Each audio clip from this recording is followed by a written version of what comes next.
This episode is proudly supported by Westholme Australian Wagyu. Here's Stephen Sinclair from Jackson's on George.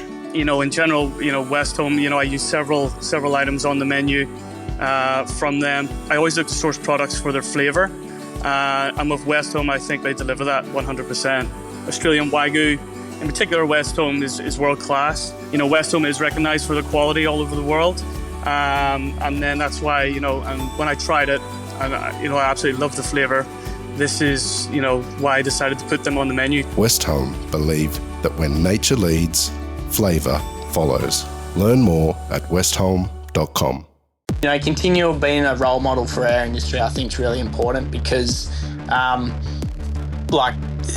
ensure the survival, I guess, for the industry, I think you need young people coming through and, young, energetic people, who's got a bit of a passion within the craft itself. Hey everybody, here we are with another episode of Dirty Linen. I am Dani Valent and super thrilled to be with you for another chat. We love celebrating people coming up through the food and drinks industry in Dirty Linen. We call this Generation Next, where we celebrate the talents, the endeavour, the ambition of people who are finding their way in the food world. And we also like talking to people who are in ancillary industries, not just restaurants, but all the other industries that go to making our food world what it is.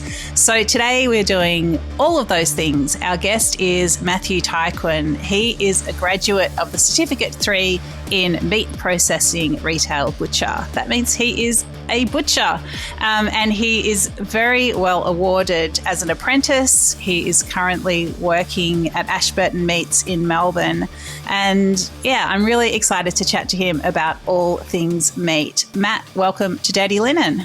Thank you very much for having me on. Great to have you on the show. Start at the beginning. How did you get into butchery? Well, I guess it was very much needing a part-time job, going through school, and I was about 15 at the time, and my old man, funny enough, walked past the shop window and saw that they wanted a little wash kid. So, obviously I needed a bit of pocket money, so I had a bit of financial freedom. But from there, really, started the following week and never looked back. So really, I was a wash kid all through my my schooling, and then from there, really, completed year 12, and then not knowing what I wanted to do. I ventured off to university. I completed it, but I didn't get the satisfaction I had when I was here at Ashburton Meats. So I graduated, and 2 weeks later, I started my apprenticeship. That's so interesting. What did you do at uni? So I got a bachelor in biomedicine. So bit of a shock to the system when everyone thought I was going into research or if I wanted to sit the GAMSAT. But I sort of did a 180 and haven't really looked back since. That's so interesting. I mean, what was it that about butchery and about your experiences through school in the butcher shop that I guess was so appealing to you that made you feel like this was a path that you wanted to follow? Well, obviously just being surrounded by, quality craftsmen who actually have a passion for what they do. I can't really say that for most people. Like, a lot of people tend not to like what they're doing, but I was really surrounded by, a great bunch of people that, cared about what they were doing, took pride in their work, and I sort of just fell in love with it, really, being able to cook stuff, cut stuff, and obviously, giving the consumer what they wanted. So, even if they didn't know what they wanted, providing something, that they would love, it felt good to the heart, that's for sure. And, it's interesting that you finished year 12, went to uni. You would have had some careers counselling. Do you feel like you were steered away from trades and more towards that tertiary pathway? Oh, look, I think going towards career practitioners and that, they obviously want, the best for you. But I felt like university was, the calling card for most. So I sort of just, I guess, was one of the sheep, funny enough, and just followed the crowd. So I just enrolled into a new course at the university that just opened up, and so I put up with it for 3 years, but really in the back of my mind, I was like, hang on, I've got a hobby at the shop. Why not turn that hobby into a career?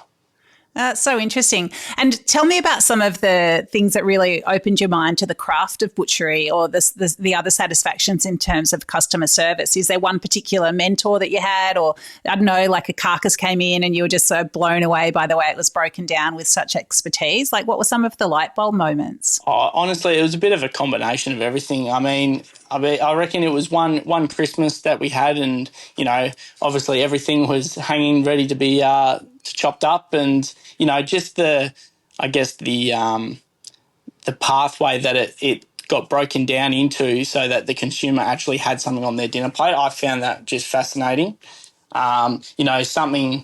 Something there, like in a whole form, being able to be broken down and provide meals for hundreds, if not thousands, of people. I mean, it's mind blowing, really, what does get pumped out of the shop. So, yeah, really interesting. What are some of the technical skills that you've learned through your apprenticeship that you feel really proud of? I mean, I guess looking back on my apprenticeship, being able to do something that not many people can do, I feel like that's just a little step above everyone else, if you know what I mean. So it's sort of like a different point of call. It's like chefs being able to cook amazing food, or like butchers, they're able to cut up something in a specific way that can utilise the carcass better. So obviously cost of living and meat prices are reasonably high. I mean, being able to utilise everything and making sure that the consumer's getting the best product for bang for buck sort of thing. Yeah, I love that. What are some of the cuts that you love steering people towards that they may not be used to cooking or know how delicious they are?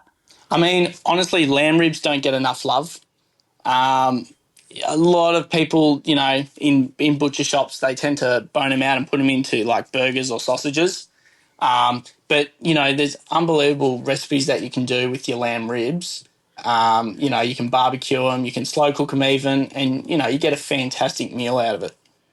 Yeah, that sounds great. What about with beef? Are there any cuts that you feel are really underappreciated? Yeah, there's oyster blade.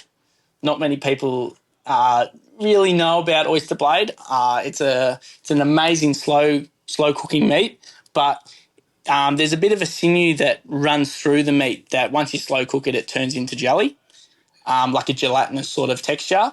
But if you can actually grill it, which a lot of people don't realise. So I don't know if people have heard of flat iron steaks before, but if you take that seam out of your oyster blade, you're left with two flat iron steaks, which are amazing for steak sandwiches, or just a real quick option to grill and then slice it thin on a salad. I mean, it's one of the more tender cuts on your beef, and not many people actually realise that. Yeah, that's a really good tip. Yep. So, Matt, you're an alumni of the William Angliss Institute, and you have claimed some honours at some of the training awards that are out there. Tell us about that, being recognised for what you've done. Oh, yeah. So thank you. It's been pretty crazy, my apprenticeship. Obviously, studying at William Angliss, I was lucky enough to be nominated for the VTA Awards just recently, and I actually came away with the win as the best apprentice in Victoria across all trades. So, I mean, obviously, it's an honour receiving such an award, and I've got William Angliss to thank for obviously nominating me and trusting that I'll do well. So, and then I guess the other one would be I was lucky enough to represent my country in 2022 at the World Butchers Challenge, where pretty much we had 2.5 hours to break down all different carcasses. So we had pork, beef, lamb, chicken, and pretty much we had to value add the different cuts of meat so that it was, I guess, appealing to the judges and honest, like, I guess, the salability of the product. So, there was different criteria that I had to follow. Obviously, safety was a big one. How clean you were, and obviously the overall products that you were displaying was good. So yeah, I was again, I was honoured to be crowned World Champion Apprentice Butcher. Where did you do that? That's so amazing. Congratulations. Thank you. I don't know, like, what am I, set the scene for us. Is there just like, dozens of people there boning out meat, or like, what was it like? Yeah, so pretty much each country has an opportunity to, I guess, enter into the competition. So the time I did it, we were in Sacramento in USA. And they blew us away with what they set up for us. So it was in the Golden One Centre, which I'm not sure if your followers know, but the Sacramento Kings in the NBA, that was their stadium. So they decked out a whole stadium for us, and we had it was pretty cool, to be fair. It was all televised, and had some journalists there, interviewing us, and it was, you almost felt like a bit of an athlete. To say the least, but I wouldn't be running 400 metres, that's for sure. But yeah. Well, you're doing something a bit more useful, aren't you? You're creating nice cuts of meat. Yeah, absolutely. Yep. That's so amazing. What an absolute thrill. The way that different countries break down carcasses can vary quite a lot. Were you able to, did you notice that? Were people doing different cuts, or was there a set format to how you had to break things down? Yeah. Well, honestly, if you ask any butcher, there's a million ways to do the same thing. And honestly, it was a big eye-opener going over there and seeing all different, I guess, cultures, learning how they break things down. I think it was really interesting to see, because obviously you can take stuff back home with you. Honestly, how they were using their knife, I found quite interesting for some countries. But, yeah, everyone's got their own ways, and it was actually, really awesome to see. What's something that you've been able to bring back? Well, honestly, how to clean bones. So I saw Team Italy, I found them, the way they were cleaning their bones, just the way they were holding their knife. I saw their bones and they were spotless, to be fair. Oh, that's so interesting. And is it the type of knife that they use, or is it just that they value cleaning those bones down? Like, what makes the difference? Well, obviously less meat on the bone, I guess is better for the boss, I guess, if you put it that way. Bit more money that goes into, your burgers or sausages. But not to mention, if you actually cook with a little bit of meat on your bones, it tends to turn the meat, like it burns the meat and goes a bit bitter when you cook it. Ideally you want to have nice clean bones when you're roasting something. Yeah, so interesting. So, Matt, the world of butchery has changed so much over the past decades. Most people are probably buying their meat from supermarkets these days. There is a lot less use of secondary cuts, or a lot less awareness. It's not like, I don't know, 50 or 100 years ago where a lot of people would have, chopped the head off a chicken in the backyard. What do you see? I don't know, where do you see things at for the craft of butchery in, the world we're living in now? Well, I could only really speak from, I guess, my starting date. So really I've been in the shop since I was 15, but it's amazing what's happened in nearly 10 years here, how far the industry has evolved. As in, a heap more value-added products to help ease the cost of living for people, like giving them, cheaper alternatives, ready-made meals, giving them a bit of convenience with their food, because obviously this day and age, mum and dad are both working jobs now. Like they don't necessarily have the time to cook during the week. So us being able to provide, like a ready-made value-added product, I guess eases the stresses on them.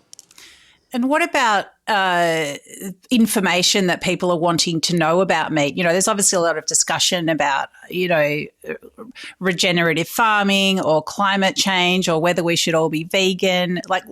Do you find that there are more of those kinds of conversations?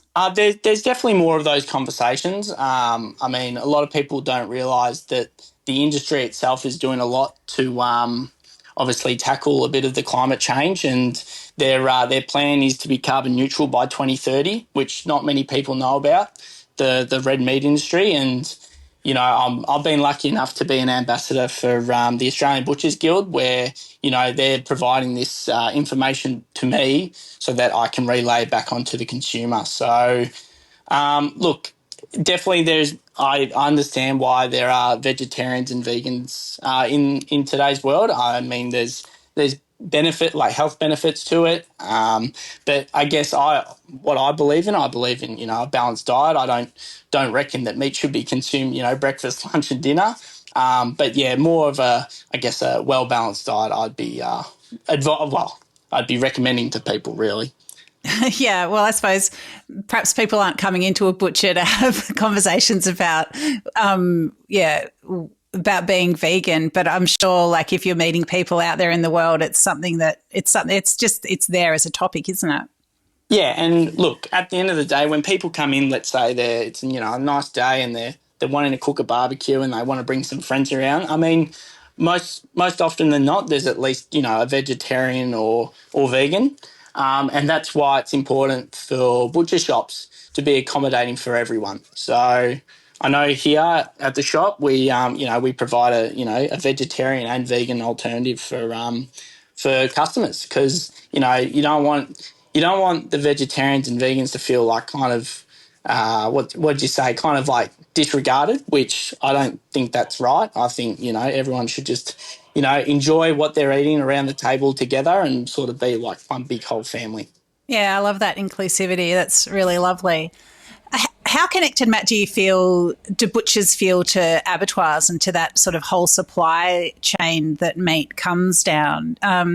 One thing that I suppose concerns me is that a lot of small farmers have trouble processing their meat. They can have a great life on the farm, but then, they might have to truck their animals, more than a day to the slaughterhouse, or there just isn't availability or in their area. I mean, is that a conversation among butchers?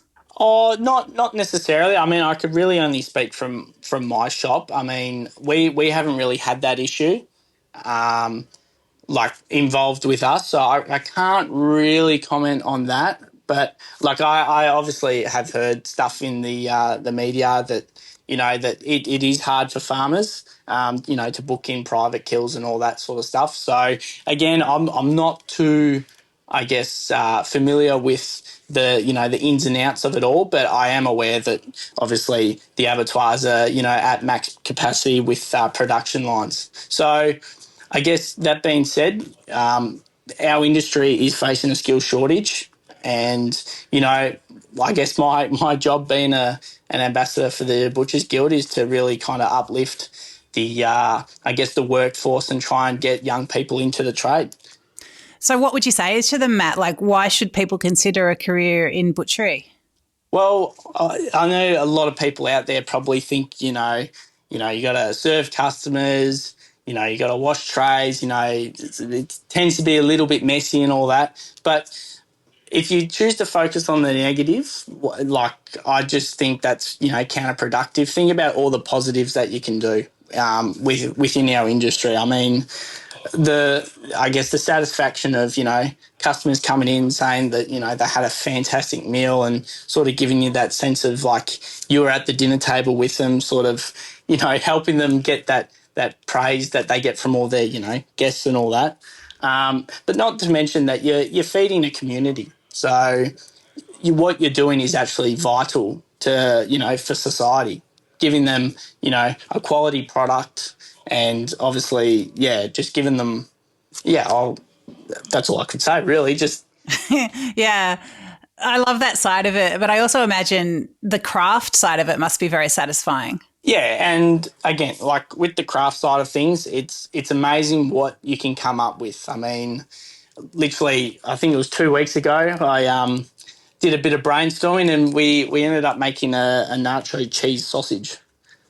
So it's just all different weird things that, you can come up with, be creative. And, if you've got a bit of a creative mindset, this industry won't hold you back. I mean, you've got traditional cuts, but obviously moving into the value-added product region, like if you go to your local gourmet butchers, they'll more than often than not have, ready-made meals and, little pastry products and stuff that, kind of enhances, I guess, the trade itself. So, yeah. Did that nacho cheese sausage walk off the shelves? Well, we actually cooked it up because we want a product test. But yeah, it actually tasted really nice. So watch out. I might make some more for the shop. I reckon if I saw that in a butcher, I would buy half a dozen and check those out. That sounds really fun. Yeah. Yeah. So Matt, what about yourself? Like, what are some of your favourite cuts, and what do you love to do with them? Oh, honestly, you can't go past a steak. So I dabble between porterhouse and Scotch fillet, but I think Scotch fillet takes the cake. But yeah, I mean, just quick grill on the barbecue, get a nice char on it. And obviously I like putting a bit of Worcestershire sauce, salt and black pepper. Nice and simple. Wow, can't really go wrong. No, you can't. No. Well, Matt, congratulations on everything you've achieved so far, and wish you all the best with your career. Where can you see it going for yourself? Jeez, honestly, I've been taking it day by day since I've started my apprenticeship, and yeah, it's been crazy what's happened since. But I guess looking out there, like in the future, I think continue being a role model for our industry, I think is really important because, to ensure the survival, I guess, for the industry, I think you need young people coming through and young, energetic people, who's got a bit of a passion within the craft itself. Well, I can hear the energy and the passion in your voice. Stay in touch. Would love to see where the journey takes you. But thanks so much for sharing with us today, Matt. Thank you very much, Dani. Thank you. This is Dirty Linen, and I'm Dani Valent. We air the issues that the hospitality industry finds hard to talk about, hearing from different people with unique perspectives. We want to hear from you as well. If you have something that needs to be said about a topic, get in touch so we can include your perspective. Contact us at dirtylinen@deepintheweeds.com.au or hit us up on Insta at Dirty Linen Podcast. We can't wait to hear from you. This is a Deep in the Weeds production.